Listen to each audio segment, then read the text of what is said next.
Hello and welcome to Access Asia. I'm Charles Pellegrin. Coming up, the UN's human rights chief visits China and its Xinjiang region, leading to more questions than answers when it comes to Beijing's brutal repression of Uyghurs and other Muslim minorities.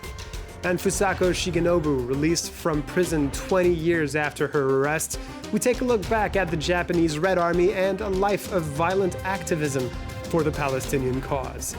Pakistani filmmaking gets its time in the spotlight. Joyland by Saeem Sadiq wins the country's first award at the Cannes Film Festival.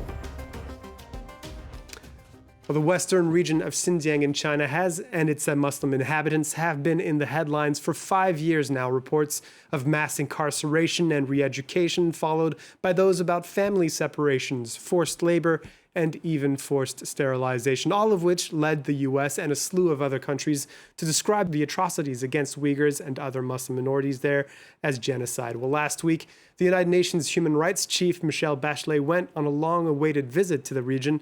But as you're about to hear, her 6-day tour was not about fact-finding. This visit was not an investigation. Official visits by a high commissioner are by their nature high profile and simply not conducive to the kind of detailed, methodical, discrete work of an investigative nature. The visit was an opportunity to hold direct discussions with China's most senior leaders on human rights, to listen to each other, raise concerns, explore, and pave the way for more regular, meaningful interactions in the future, with a view to supporting China in fulfilling its obligation under international human rights law. So an opportunity for face-to-face dialogue with Chinese decision-makers and not much more. Bachelet only spoke briefly about the repression in Xinjiang, urging Beijing to make sure any counter-terrorism measures don't infringe on human rights. Well, for more on this story, we can speak with Eleanor Hart, Assistant Director at the European Uyghur Institute. Eleanor, thank you very much for being with us on Access Asia. First off, what's the reaction been among the European Uyghur community to this visit, and especially after Michelle Bachelet's closing press conference, which was timid, to say the least? Hi, thank you for having me. The overall reaction here has been one of overwhelming disappointment. I don't think anybody's hopes were very high, considering the way that the visit was organized, the fact that the report that the UN has promised us multiple times about the Uyghur situation still hadn't been published before Bachelet left, that she didn't meet with any camp survivors or any family members of people who have been imprisoned in the Uyghur region before she left. And the whole way the trip was, the fact that all the details of the trip and the actual agreement with the Chinese authorities wasn't made public, and that no international journalists were allowed to go with her on the trip. Nobody's hopes were very high, but the press conference itself was still a disappointment. So at the same time as this visit happened, there was actually a leak of documents and part of many other leaks that sort of describe the situation in Xinjiang in 2018, 2019, these Xinjiang police files that were leaked last week. We get a sense of what the re-education camps were like then and the minor reasons that brought people to them. For example, someone was charged or was taken to these vocational training centers, as they're called by the Chinese authorities, because they weren't using their phone enough. But what I'd like to know, and maybe you have something to tell us here, is what the situation is like there today, now that the authorities say that these so-called vocational training centers are shut.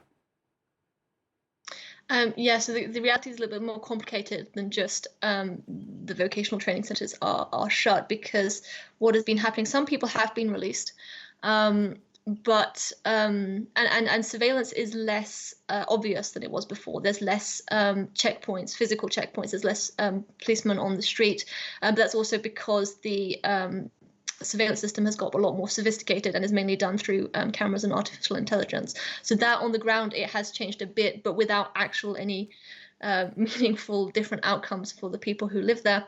And what we've seen as well is people being transferred from vocational training centers into either forced labor programs or into prisons with lengthy prison sentence given for mostly trumped up charges, mostly terrorism charges that seem to kind of be pulled out of thin air, or are like visiting a relative abroad would be enough for you to be labeled terrorist and for you to get a 15, 16-year prison sentence. All this part of Beijing's policy toward its Uyghur minority, which is one of basically violent assimilation into mainstream Han culture. It's basically been going on unimpeded. What do you think is the best way forward, or how can Uyghur culture survive this? And what does a group like yours, like the European Uyghur Institute, do to keep it alive? So we, well, there's two different answers, or two different branches of answers to that question. So there's what we do in Europe and what other Uyghur groups do outside of the Uyghur region, and then there's what we would want for the Uyghur region itself. So our institute was founded in 2019 as very much a reaction to what was happening in the Uyghur region. It's not only about safeguarding Uyghur culture and language, but it's about giving it a space to live again.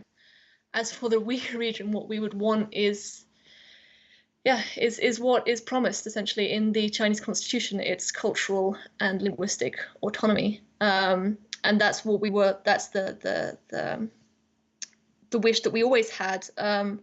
But since a few years, with what's been happening in the Uyghur region, we don't really see any possible outcome, which includes the PRC.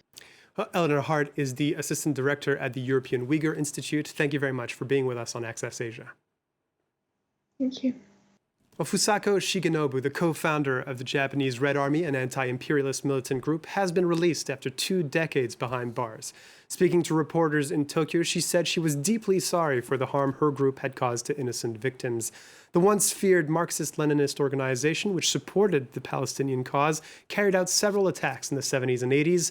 James Mulholland has more.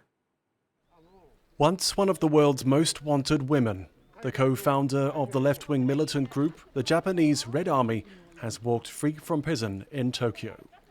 Fusako Shigenobu completed her 20-year sentence for the 1974 siege of the French embassy in The Hague with a message of regret. Our battle was half a century ago, but I hurt innocent people I didn't know by putting our struggles first. Although those were different times, I would like to take this opportunity to apologize deeply.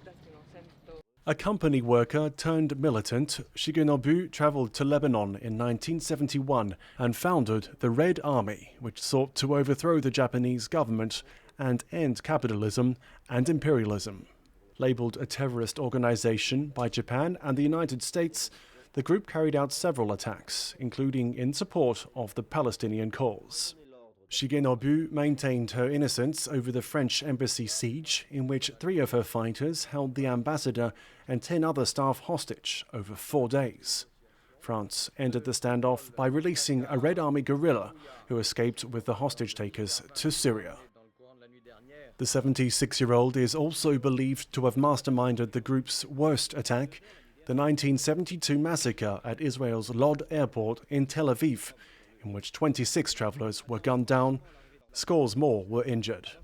Shigenobu spent nearly 30 years on the run in the Middle East before returning to Japan in 2000, where she was arrested in Osaka. In April 2001, from prison, she announced the Red Army's disbanding.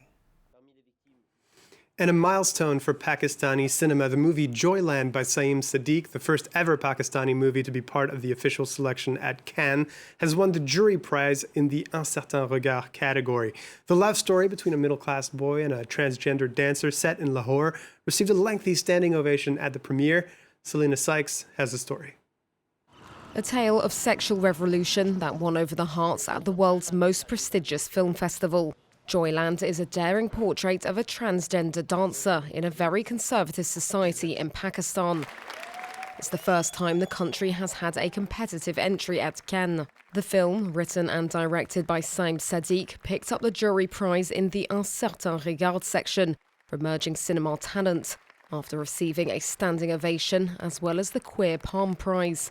A global breakthrough for Pakistan's small film industry that seemed far from reality for actress Sarwat Gilani. It's a wonderful feeling to represent your country, especially with a first-time director. For us to imagine having a selection at Cannes was quite an impossible place to be. But you know, when you dream, when you dare to dream, it can take you places, and Saim Sadiq did dare to dream, and here we are. Set in Lahore, Joyland tells the story of the youngest son in a patriarchal family who was expected to provide a baby boy with his wife, but instead joins an erotic dance theatre and falls in love with a transgender dancer played by Eleanor Hart.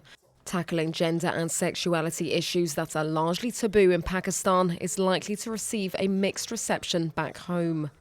Good and bad is always with whatever you produce, but at the same time, to have people sit down on a dinner table and talk about it is what we want. We want the dialogue to come out. We want people to see transgenders as human beings and as people who want to fall in love and who want to be loved.